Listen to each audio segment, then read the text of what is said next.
In this week's series of lectures and screencasts, we're going to consider some determinants of the demand for sport. So this session builds on and links to the week 4 session, during which we looked at the work-leisure decision, or the leisure-income trade-off, and we considered the substitution and income effect in economics, which helped us understand the demand for leisure time, and the fact that different countries exhibit different relationships with the income and substitution effect, and also that different groups in society, different levels of earnings, also indicate different levels of work-leisure relationships. So we looked at demand for leisure time last week, and we said that demand for leisure time was important because it helped us understand the amount of leisure time that was available, and that sport being a leisure time activity, it was critical for us to understand the demand for leisure time. So now we need to consider in this week the determinants of demand for sport. And really, this week we are looking at the factors that influence the participation or the purchase decision for sports goods and services. Just a reminder that when we're talking about demand, we did look at this definition last week. We said that demand could be thought of as the willingness and ability of an individual or group of individuals to buy a good or a service at a given price.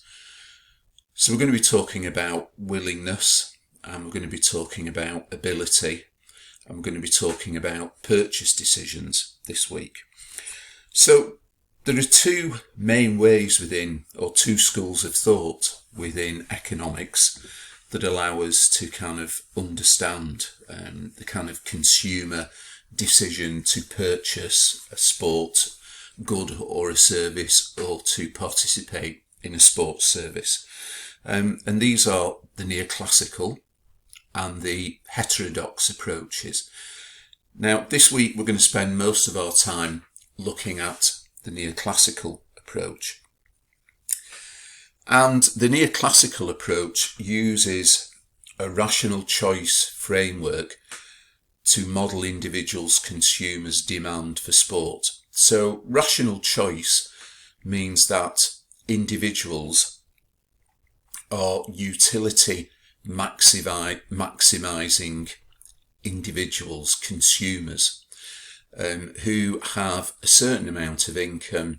They have a set of preferences and tastes, and they allocate their budget or their income in such a way as to maximize utility. But maximization of utility is a rational choice. As individuals, we always seek to maximize our utility and get the best return on our available budget. Okay, so that is the essence of the neoclassical approach, and we will look at that in more detail throughout these screencasts. Next week, we will look at in more detail the heterodox approach. And Grattan and Taylor, in their book, point out that neoclassical analysis is too restrictive and narrow a framework. It doesn't identify enough factors to allow for an accurate analysis of sport participation and decisions to purchase sports goods and services.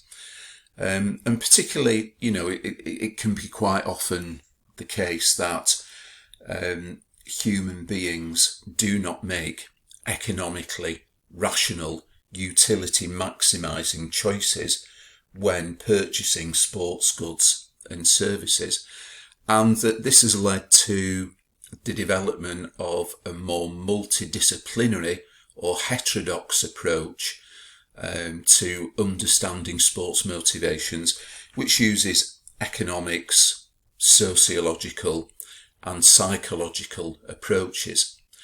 And next week in particular, we're going to look at behavioural economics, which doesn't necessarily see individuals as a kind of automaton driven by utility maximisation, but says that individuals are a more complex decision-making unit, and we need to understand psychological experiences and the way this leads to intentions to participate in sport, and the ability to consume sports goods and services. So we're going to try and look at that next week in some detail, but this week we're going to focus on the neoclassical approach to understanding determinants of demand. So we're going to start with this demand function. Now, don't panic. You are not going to be required to do any maths or any calculus as part of this, but this is a fairly typical consumer demand function. And all this does is it helps us understand the makeup of demand for sport and the main influences. Now, what this says is that the quantity demanded, QDA, is a function of the price of the good, the prices of other goods which may be related, and the consumer's income. So, the quantity demanded is dependent on, in the neoclassical approach, the price of goods, the price of others associated goods, and we'll talk about substitutes and complements later in this lecture, and the budget or the income which is available to the individual consumer. Now, this model leads us to two issues. First of all is the need to adapt the model for the specifics of the sport market and apply it for the specifics of the sports market. And the second is whether data is available on the sport market to allow us to accurately and reasonably calculate or estimate the quantity demanded, QDA. So, this leads us to think about determinants of demand then. And QDA is the dependent variable. Okay, and the dependent variable will be determined by independent variables which might change. Okay, the independent variables in neoclassical economics, and these are the determinants of demand, are the price of the activity, the good or the service, the income of the individual, the prices of other goods, and here we're talking about the closeness of substitutes and complements. We'll talk about this in a little bit more detail, but if in international sports strategy you've looked at Porter's 5 forces and you've talked about the threat of substitutes, then this is very, very close to that concept. So in looking at the prices of other goods, we'll look at the closeness of substitutes and complements, whether good substitutes or good complements are available, and we will look at the choice and availability of substitutes and complements, because the availability of substitutes and complements and how good or close those substitutes and complements are to the activity being engaged in will determine the level of demand.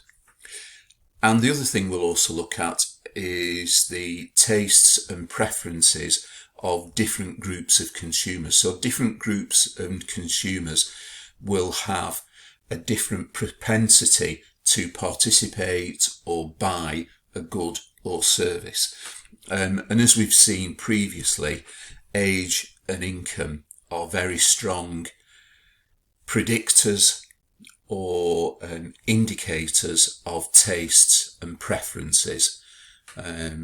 Different age groups participate in sport at different levels. So, for example, younger people have got a far higher demand for sports participation than older people. So tastes and preferences can change across a person's life course. So the age of a person can be, or the gender, or the socioeconomic class can have a strong bearing on the individual's propensity to participate, on the individual's tastes and preferences. So, first thing to say about quantity demanded is that demand for sport can be understood by adopting a hierarchical conceptual approach which looks at parent demand and derived demand, and most demand for sport is made up of these two elements, a parent demand and a derived demand. So what do we mean by this? Well, if we look at the demand for sport activity, so that is a parent demand which generates a derived demand for facilities, the demand for sports equipment, and the demand for sports clothing. So we said when we looked at the economic importance of sport that participation sport, the demand for sport activity, was the engine room of the sports economy, in that it drives, it's a big area of demand in its own right, but that it also drives consumption in other areas of the industry. So demand to play a sport will generate a derived demand for the locations, the places where people play that sport. So the need for and the demand for sports facilities. It will also drive the demand for equipment and clothing to play in those sports. So we've got a kind of two component demand here, or a composite demand made up of parent demand, which can be measured by participation rates, and derived demand, which is probably better measured in terms of consumer expenditure on these types of goods.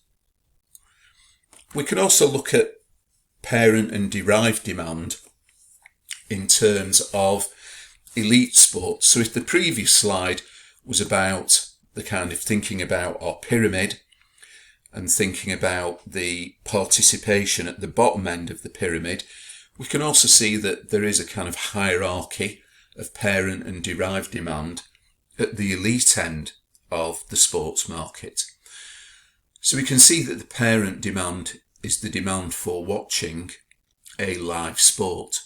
So demand for watching a live sport, if that is high, if that is great, if there is a high level of demand, this will generate a high level of, or is more likely to generate a high level of derived demand for sport merchandise. More people are likely to want to buy sport merchandise which is related to that particular sport and the demand for watching that live sport.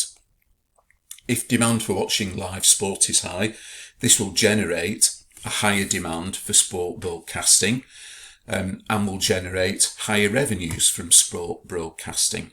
Obviously, if demand drops for watching live sport, there will be a lower demand for sport broadcasting, which will lead to lower prices and lower bids from broadcasters. Also, demand for watching live sport leads to large media exposure, high numbers of crowds, and this can generate a high demand for sport sponsorship. So if demand for watching live sport is high, that increases exposure for sponsors and increases the demand, the amount of money that sponsors are likely to be willing to pay in sponsorship deals. If demand for that particular live sport falls, then demand for sponsorship will also fall. So here we can see at the elite end of the sports market that there are also parent and derived demands. So sport and goods and services can therefore be viewed as a composite commodity made up of parent and derived demands. Okay, so if we look in particular at participation sport, we can see that demand for sport can be measured by participation rates, so the percentage of the population that take part in sport or in a given sport. And we can also measure consumer expenditure as a proxy for demand. Yeah. So what we can see is that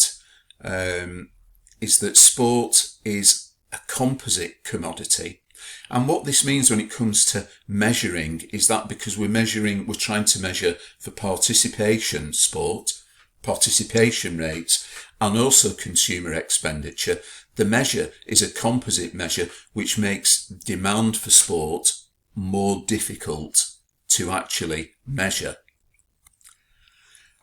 Now, in Screencast 2, I want to talk to you about the first of our determinants of demand, which is the price of the activity.